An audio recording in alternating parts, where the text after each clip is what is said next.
भाइयों बहनों नमस्कार। All India anganwadi news channel में आपका स्वागत है। चैनल से जुड़ने के लिए नीचे दिख रहे रेड कलर के सब्सक्राइब बटन पर आपको सबसे पहले क्लिक करना है। फिर साइड में एक नोटिफिकेशन बेल यानी घंटी बन के आएगी, उस पर जब आप दबाएंगे तो 3 घंटी आपको दिखेंगी, जिनमें सबसे ऊपर आल वाली घंटी आप लोगों को दबा लेनी है। आंगनबाड़ी सेविका सहायिका मिनी बहनों, आज सुबह की सच्ची खबरों में आप सभी का स्वागत है। बहनों, वीडियो को लाइक करना, शेयर करना, कमेंट करना, साथ ही अपने भाई बहनों को भी चैनल से जोड़ने का प्रयास करना, ताकि उन तक भी सच्ची जानकारी ऑल इंडिया की पहुंचती रहे। तो बढ़ते हैं खबरों की तरफ। सबसे पहले बहनों आपको बता दें कि उत्तर प्रदेश में जो बजट है इस बार का, वो कब पेश होगा।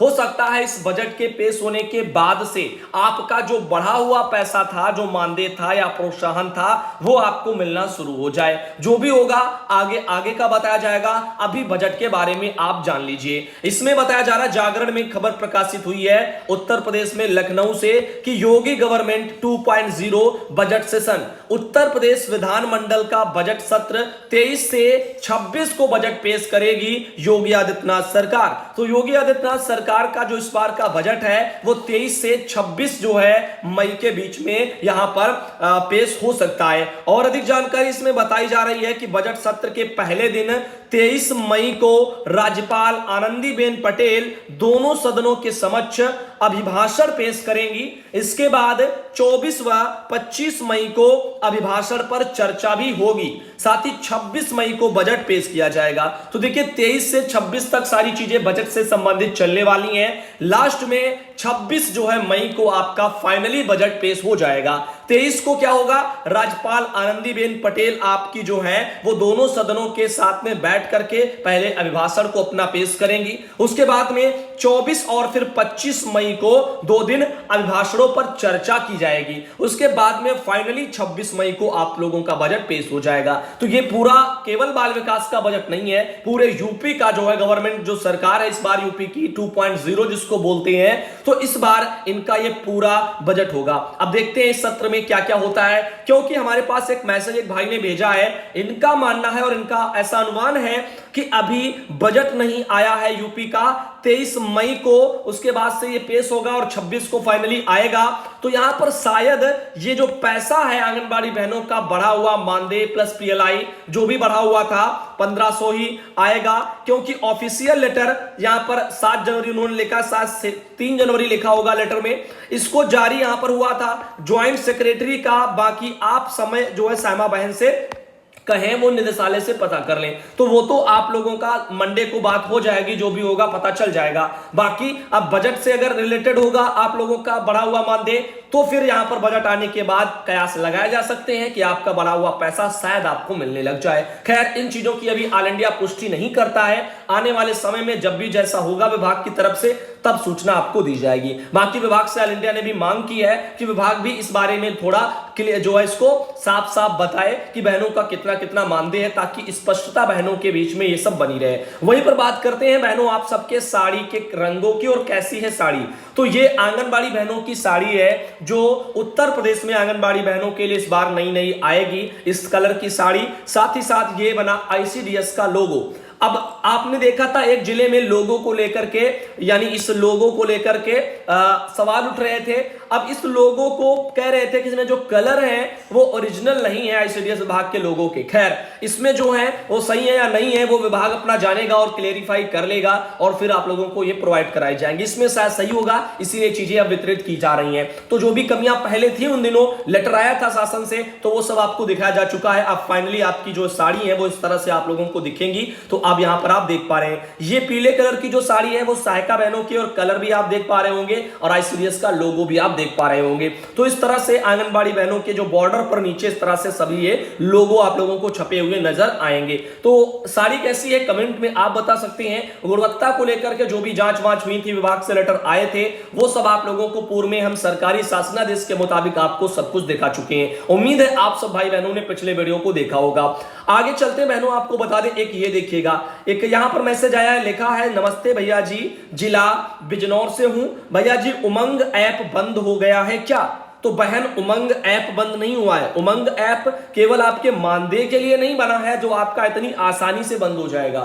उमंग ऐप पर बहुत सारे काम होते हैं। ये जो है भारत सरकार के द्वारा लॉन्च किया गया था एक एप्लीकेशन। तो यहां पर मानदेय चेक करने में दिक्कतें आती हैं, आप ये कह सकती हैं। मानदेय जिनका उमंग ऐप से चेक नहीं होता है, एरर आ रही है, उनका चेक भी नहीं होगा, वो एरर आती रहेगी, उस समस्या का समाधान नहीं है। वो हो सकता है कि पेपमेस पर आपका डेटा फीड ना हो, इस वजह से आप लोगों का ये एरर शो करता हो, या XYZ जो भी हो उसमें रजिस्टर्ड मोबाइल नंबर की समस्या देता है, जबकि वही फोन नंबर आपको पता है आपके बैंक में भी जो लिंक है, और फिर भी आपका वो नहीं हो रहा।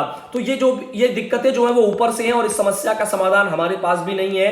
विभाग ही कुछ करे, जिन्होंने बनाया तो वो कुछ करें तभी संभव है, और जिन लोगों का चेक हो जाता है तो कर ले, नहीं होता है तो परेशान व्यर्थ में ना हो।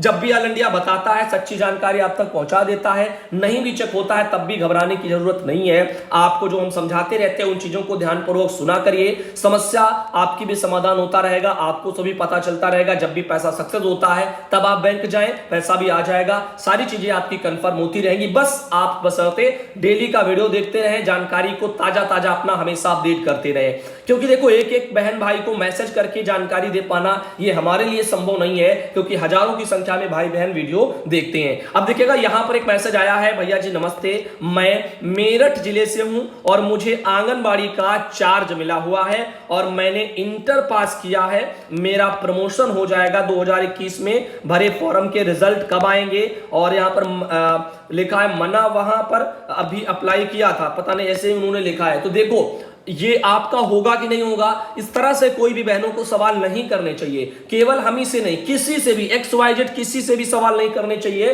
कि मेरा होगा कि नहीं होगा। अरे कोई भी इंसान आपका पर्सनली नहीं बता सकता कि आपका होगा कि नहीं होगा। हाँ, जो फ्रॉडगिरी वाले होंगे वो आपको बता देंगे आपको खुश करने के लिए कि आपका हो जाएगा, या ऐसे ही बता देंगे आपका नहीं होगा, जबकि आपका होगा कि आपका नहीं होगा ये कहना गलत है। क्योंकि देखो जो भी है वो ऊपर से प्रावधानित है, और ऊपर का किसी को पता नहीं है। जो भी मेरिट लिस्ट जो भी बने, जिसका भी प्रावधान हो, जो भी आपसे ऊपर नीचे हो, ये किसी को क्या पता, ये तो जो वहां बैठे हैं जिम्मेदार उनको ही पता हो सकता है धीरे धीरे करके। तो आप सोचिए इस बारे में, तो इस बारे में अगर कोई फ्रॉडगिरी के चलते भी आपसे कहता है कि आपका मैं करवा दूंगा, पैसे दीजिए, तो ऐसी चीजों से आप बिल्कुल भी दूर रहें, क्योंकि ये चीजें होने वाली नहीं है। आप इन चीजों के लफड़े में ना पड़ना, और कभी भी किसी के चक्कर में ना पड़ना कि हमारा होगा, हमारा करवा दो, इस तरह से कुछ भी मत करिए, जीवन में कभी मत करिए, क्योंकि पैसे फंस जाते हैं और गरीब वर्करों को और परेशानियां आप सबको होंगी। और वैसे भी जिसका हक है उसी को मिलना चाहिए, दूसरे को नहीं मिलना चाहिए। तो मैं भी चाहता हूं पारदर्शी तरीके से पूरी प्रक्रिया हो, इसलिए मैं समझाता रहता हूं समय समय पर कि कहीं पर भी अगर भर्ती से रिलेटेड आपसे जो है यहाँ पर रिश्वत टाइप की मांगी जाए, या कोई फंसाने के लिए आपको दलाल बीच में आए, कहे कि हम आपका प्रमोशन कराएंगे, भर्ती में करा देंगे, ऐसे लोगों से सावधान रहें, इन जालसाजों से। तो यहां पर इन बहन का कहना कि हमारा प्रमोशन होगा कि नहीं, तो मुझे नहीं पता कि आपके क्षेत्र में या आपके वहां पर और कोई किस किसने फॉर्म डाला था और कौन कैसा है। बहुत सारी चीजें होती, जो मानक है वो बताए गए हैं, उसके अकॉर्डिंग आप लोगों को सोचना चाहिए। रही बात मेरिट की, तो वो जब बनेगी, जैसी बनेगी, जिसका जो भी होगा ऊपर नीचे, वो तब पता चलेगा। अब यहां मैं बैठकर थोड़ी बता सकता कि आपके क्षेत्र में कौन कौन किसने डाला, क्या हुआ, कैसा हुआ, क्या आगे होगा, अधिकारी क्या करेंगे, ये लंबी टेढ़ी खीर है। वहीं पर बात करते हैं बहनों, आप जो भी समझदार है वो समझते हैं कि मैं जो कह रहा हूं वो सत्य है, और सत्य झुटलाया नहीं जा सकता। आप उसको अगर झूठ में बदल रहे हो, किसी को भरमा रहे हो, तो वो गलत है। साफ सुथरा बोलना ये हमारा कर्तव्य है। समा हड़ाले सहरसा जिले से आपको बता दें कि ये लेटर यहां पर जारी होकर के जिला प्रोग्राम पदाधिकारी का सभी बाल विकास परियोजना पदाधिकारी को लेटर भेजा गया है, और इस भेजे गए लेटर में 14 तारीख को देखो ये जारी हुआ, और इन्होंने कहा है कि आंगनबाड़ी केंद्रों पर कार्य करने वाली सेविका सहायिका बहनें, इनका फोटो भेजने के संबंध में, तो जो भी आंगनबाड़ी बहनें सहायिका बहनें हैं, इन सबका फोटो जो है बिहार के सहरसा जिले में मांगा जा रहा है। और कैसे मांगा जा रहा है वो ध्यान देना। इनका कहना है कि जिला पदाधिकारी सहरसा की बैठक में दिए गए आदेश के आलोक में आंगनबाड़ी केंद्र पर कार्य करने वाली सेविका सहायिका का फोटो पूर्वाहन यानी कि सुबह 7 बजे जिला स्तर पर निर्मित उपस्थित हेतु बनाए गए व्हाट्सएप नंबर या गूगल शीट पर समय भेजना सुनिश्चित करें। तो विभाग से यह बोला जा रहा है, और आंगनबाड़ी बहनों को भी विभाग ने बोल दिया है कि सुबह सुबह 7 बजे आप लोग अपनी फोटो केंद्र की डाल दें जैसे केंद्र खुले। अब देखिएगा यहां पर बहन ने कहा विभाग की तरफ से ये फॉरवर्ड करके मैसेज आया, जिस दिन का फोटो जिस भी केंद्र का नहीं आएगा उस दिन के केंद्र के बंद का जो है रिपोर्ट जिले को भेज दिया जाएगा। और इस पत्र के आलोक में निर्देश ये है कि सभी सेविका अपनी सहायिका के साथ में उपस्थित वाला केंद्र का जो फोटो है सुबह 7 बजे भेजना सुनिश्चित करें। तो ये वहां पर सहरसा में बहनों को बोला जा रहा है, आंगनबाड़ी बहनें अपनी सहायिका के साथ में सुबह 7 बजे फोटो निदेशालय को भेज दें। वहीं पर देखिएगा सुभावती देवी बहन आती है सिद्धार्थनगर से और बहन के अकाउंट में 4563 रुपया इनका लग गया है। साथ ही ये बहन आती है सिद्धार्थनगर से और इनका भी 4563 यहां पर लग गया है। और ये आती है यहां पर एक बहन, इनका कहना है कि भैया 1500 रुपया पीएलआई का, 4500 रुपया मानदेय का, ये सब प्रोसेस में इनका दिख रहा है, तो अच्छी बात है। बाकी यहां पर देखिएगा एक और ये बहन है संगीता यादव सहारनपुर से, इनका 1500 रुपया जो है वो क्रेडिट हो चुका है, यानी वो खाते में आ चुका है पैसा, यानी सक्सेस हो चुका है, ऐसा कह सकते। तो जो 1500 रुपये लगे थे 10 तारीख को वो अब सक्सेस होने लग गए हैं। और जो 4500 था वो शायद अब आज तो देखो आपका संडे पड़ गया, अब मंडे या ट्यूसडे को उम्मीद है कि सक्सेस हो जाएगा तब तक। पुष्पा बहन आती है उन्नाव से, उनका देखो ये जो है 1500 रुपया सक्सेस हुआ और उसके अलावा इनका 2250 रुपया भी सक्सेस हुआ है। अब 2250 किस मद में है ये बहन को जानकारी नहीं है, तो यहां पर अगर किसी को है 2250 की तो कह सकते हैं, क्योंकि इन बहन ने ये भी नहीं बताया कि ये मिनी वर्कर है या आंगनबाड़ी वर्कर है फुल,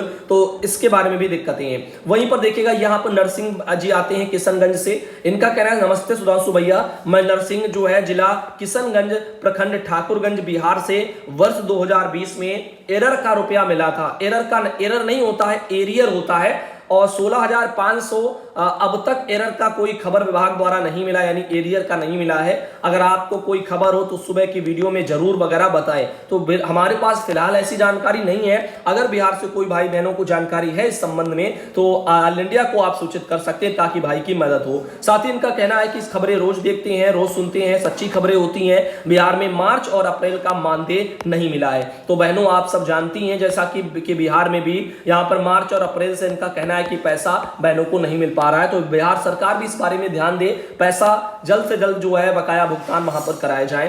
तो इस तरह से उन्होंने एक ये जानकारी भेजी। वहीं पर एक ये बहन आती है जिन्होंने अपने सेंटर पर स्थित जो है एक हैंडपंप, इसकी जानकारी भेजी है, क्योंकि अब ये खराब हो चुका है और ग्रामीणों ने उनके आसपास के इसको उनका कहना है कि बर्बाद कर दिया। तो अब यहां पर गर्मी हो रही है, लू चल रही है और बच्चों को पीने के लिए वहां पर पानी नहीं है। ऐसी समस्या से जूझ रही हैं आंगनबाड़ी कार्यकर्ती सुमन देवी। ब्लॉक इनका बहुआ लिखा हुआ है, केंद्र इनका बड़ा गांव लिखा हुआ है। ऊपर इन्होंने लिखा सुधांशु भाई नमस्ते भाई, हमारे केंद्र का हैंडपंप मोहल्ले वालों ने खराब कर दिया है। अब हमारे पीने के लिए केंद्र में पानी नहीं है, गर्मी इस तरह की पड़ती है और वह प्रधान न विभाग कोई सुन नहीं रहे हैं। देखो नल वगैरह जो भी बनवाने का काम है ग्राम पंचायत स्तर पर जो साथ पंचायत सहायक होते हैं और आपके प्रधान होते हैं, इन सबकी देखरेख में चीजें हो जाती। कभी कभी बीडीसी वाले भी करवा देते हैं इन कामों को, हैंडपंप वाले, तो इनसे संपर्क कर लें। और हाँ, अगर आप कह रहे हैं कि ये सुन नहीं रहे हैं तो आप अपने वहां जो है डीएम कार्यालय जाएं और वहां पर एक एप्लीकेशन इसी बारे में दे दें कि हमारे वहां पर इसकी समस्या का समाधान नहीं हो रहा है। यह मैटर काफी जो है यहाँ पर जटिल है, यानी कह सकते हैं कि रिस्की वैसे वाले हैं, यानी इनको गंभीरता से लेना चाहिए। ये अर्जेंट वाले मैटर होते हैं, क्योंकि जहां पर पढ़ाई लिखाई हो रही है, स्कूल है, वहां पर बिजली पानी और यहां पर शौचालय की व्यवस्था प्रथम दृष्टया होनी चाहिए। इस पर बहुत दिनों से जो है यहां पर गवर्नमेंट चाह रही है, सब कुछ प्रयास हो रहे हैं। अब ऐसे में अगर प्रधान लापरवाही बरत रहे हैं तो इन पर कार्रवाई होगी। आप डीएम कार्यालय जाएं और अगर आपके पास सबूत हो कि आपकी ग्राम प्रधान और विभाग वाले सुन नहीं रहे, कोई लोग विभाग देखो इस बारे में नहीं कुछ करेगा, आपको ग्राम प्रधान से संपर्क करना चाहिए, वही सही करवाएंगे। तो आप जो है वहां पर जाएं और उनसे संपर्क कर लें, और अगर ये नहीं सुनते हैं तो डीएम कार्यालय जाएं। मानदेय भी इनका कहना है कि नहीं आ रहा है, और नहीं तो हम ही बनवा लेते, इधर उधर वगैरह पानी उनको भरना बहन को पड़ता है। गर्मी इतनी पड़ती है, केंद्र खुला है, सभी लोग यहां पर इसको बिगाड़ देते हैं जब यहां पर ये नल, क्योंकि बंद में नहीं है नल, इस वजह से तो मना करो तो लड़ाई फिर करते हैं। तो पानी के लिए वैसे भी किसी को नहीं रोक सकते हैं, पानी तो भरेंगे ही, लेकिन अगर खराब होती चीजें तो यहां पर उनको ठीक करवाना भी जो है जरूरी होता है। तो ठीक जिनकी जिम्मेदारी है वो जिम्मेदारों को चाहिए। अब ऐसे में वो अगर भटक रहे हैं तो आप आगे बढ़ें। वहीं पर हीरामती बहन है चौहान, जो कि महाराजगंज से आती हैं, इनका कहना है कि बच्चों को दूध देने के लिए स्कूलों में पलेंगी भैंस। वैसे मैं इस खबर की पुष्टि नहीं करता हूं, और ये अमर उजाला ब्यूरो में खबर निकली है, फिर भी मैं इस चीज की पुष्टि नहीं करता हूं, क्योंकि शासन से इस बारे में हमारे पास कोई आदेश नहीं है। अगर आदेश होता तो मैं इसकी पुष्टि करता, क्योंकि आपने देखा था पिछली बार बाल विकास विभाग में भर्तियां नहीं निकली थी, लेकिन अखबार वालों ने भर्तियां निकलने का सब कुछ छाप दिया और 2 महीना आगे का डेट भी दे दिया, ऑनलाइन करने के लिए पोर्टल वोर्टल भी बता दिया, यहां तक के निदेशक मैडम का नाम तक उसमें डाल दिया। अब जबकि ये चीजें फर्जी थी, बाद में ऑल इंडिया ने इस पर सवाल खड़े किए, बोला कि ये इसकी पुष्टि नहीं करते हैं, शासन से कोई लेटर नहीं है ऐसा, अगर आएगा तो बताएंगे। उसके बाद विभाग ने अपना लेटर जारी कर दिया और यहां पर जिन अखबार वालों ने यहां पर प्रकाशित किया था उनको कारण बताओ नोटिस दे दिया गया, उनसे स्पष्टीकरण मांगा गया और साफ साफ इस खबर का वहां पर उनका खंडन किया गया। तो इसीलिए जो भी अखबारों में आता है उस चीज की पुष्टि इतनी आसानी से अब करना ठीक नहीं होता। अब देखिएगा, अमर उजाला में बताया जा रहा है कि 25 बच्चों पर एक भैंस पालने की योजना गवर्नमेंट बना रही है। सहायक अध्यापक को दिया जाएगा प्रशिक्षण इसके लिए, यानी भैंस वगैरह की देखभाल संविदा पर तैनात कर्मचारी करेगा। तो देखो, यहां पर अध्यापक नहीं करेंगे, लेकिन अध्यापक को प्रशिक्षण इस बारे में दिए जा रहे हैं और फिलहाल देखभाल के लिए कहना है इनका कि संविदा पर तैनात जो कर्मचारी हैं वो करेंगे। अब संविदा पर बहुत सारे कर्मचारी तैनात हैं, अब अलग से तो नहीं लगता गवर्नमेंट किसी को लाएगी। हो सकता है कि समूह वालों को इसमें जो है दखल अंदाजी कराए, क्योंकि गांव-गांव में समूह बहुत खोले गए हैं और समूह के जरिए एक बहुत ही बेहतर तरीके से वहां पर एक कर्मचारियों का एक जो है फौज तैयार हो रहा है, जो काम वगैरह कराने में तमाम तरह के आसानी हो जाएगी और उसके लिए मेहनताना भी गवर्नमेंट को कम देना पड़ेगा। इधर देखिएगा, प्राइमरी व जूनियर विद्यालय में बच्चों की सेहत सुधारने के लिए मिड डे मील के साथ में दूध की योजना बनी है और इसके लिए विद्यालय में जल्दी भैंस पालने की तैयारी है। भैंस पालन के लिए यहां पर नाकायदा सहायक अध्यापक को बाकायदा लिखा हुआ, क्योंकि यहां पर स्पष्ट है ही नहीं, तो बाको यहां पर ना झलक रहा है। सहायक अध्यापक की रख रखाव और दूध दुहने का प्रशिक्षण उनको दिया जाएगा। अब बताइए, ये भी क्या अध्यापक करेंगे? पढ़ाई लिखाई कब होगी? इसीलिए मैं ऐसी खबरों की पुष्टि नहीं करता, क्योंकि हो सकता है पता नहीं ऊपर से प्रस्तावित है या नहीं भी है। अब देखिए, इनका कहना है कि योजना के तहत 25 बच्चों पर एक भैंस पाली जाएगी। स्कूल बंद होने के बाद भैंस को देखभाल के लिए संविदा पर एक कर्मचारी तैनात किया जाएगा, जिसकी नियुक्ति की जिम्मेदारी ग्राम प्रधान की होगी। अगर सरकार ने जल्द फैसला लिया है तो जुलाई में शिक्षा सत्र शुरू होने पर यह योजना क्रियान्वित हो जाएगी। उधर शिक्षा महकमे के बड़े अफसरों को आदेश है कि शिक्षक इस योजना का विशेष जो है यहाँ पर उसमें वो यानी विरोध कर रहे हैं। इसके चलते आला अधिकारी योजना के क्रियान्वयन के बाबत पूछने पर जल्द लागू करने के मूड में है। इस योजना के तहत मिड डे मील के साथ बच्चे को एक गिलास दूध दिया जाएगा। दूध में मिलावट ना हो, इसके लिए सरकार ने एक मसौदा यह तय किया है और इसकी सोची है, जिसके तहत विद्यालय में बच्चों की संख्या के अनुपात में भैंस पालने की बात सामने आ रही है। चर्चा है कि 25 बच्चों पर एक भैंस पालने की योजना बन रही है। इसके लिए बाकायदा सहायक अध्यापक को प्रशिक्षण देने की योजना है। सहायक अध्यापकों को भैंस के रखरखाव पर दूध धोने का प्रशिक्षण दिया जाएगा। चारा पानी का इंतजाम भी शिक्षक को करना होगा, जिसका बजट उनको मुहैया कराया जाएगा। तो भैया ये सब चीजें चलेंगी। अब देखना क्या आगे गवर्नमेंट क्या क्या ना करवाए। खैर जो भी है, अब देखते हैं क्या इस तरह के भी अच्छे दिन जल्दी आने वाले हैं। वैसे इन खबरों की पुष्टि नहीं ऑल इंडिया करता है, फिर भी आपको एक बार हम कह रहे हैं कि आगे जो होगा, अगर लेटर आएगा, शासनादेश कुछ निकलेगा इस संबंधित, तो आपको जरूर बताएंगे। वहीं पर बात करते हैं अगली एक खबर की। आज से चलेगा फाइलेरिया नियंत्रण अभियान और यहां पर बताया जा रहा है कि उम्र के हिसाब से दवाएं खिलाई जाएंगी, घर घर दवा खिलाएंगी आशा। तो ये जो अभियान है वो 12 मई से 27 मई तक यहाँ पर ये चलने वाला था और 12 मई से स्टार्ट भी हो गया है। तो फाइलेरिया की दवा भी बंटना शुरू हो गई है। काफी बार आप लोगों ने आंगनबाड़ी बहनों की फोटो भी देखी होंगी, जिनमें बहनें जाती हैं और अपना फाइलेरिया की दवा को वहां पर बच्चों को खिलाती हैं। तो यहाँ पर ये चीजें पहले से चल रही हैं। अब इसको एकता सिंह बहन ने भेजा था, बहन को धन्यवाद। और जो आज सुबह का वीडियो है भाइयों बहनों, उसको हम यहीं तक रखेंगे और आप सब भाई बहनों से हम उम्मीद करेंगे कि वीडियो आप सबको पसंद आया हो, आप सबने लाइक भी किया हो, कमेंट भी अगर नहीं किया तो करना, साथ ही अपने भाई बहनों को भी चैनल से जोड़ने का प्रयास करना। गले में थोड़ा प्रॉब्लम है, जिस वजह से शायद आपको आवाज में थोड़ा फेरबदल लगता हो, लेकिन धीरे धीरे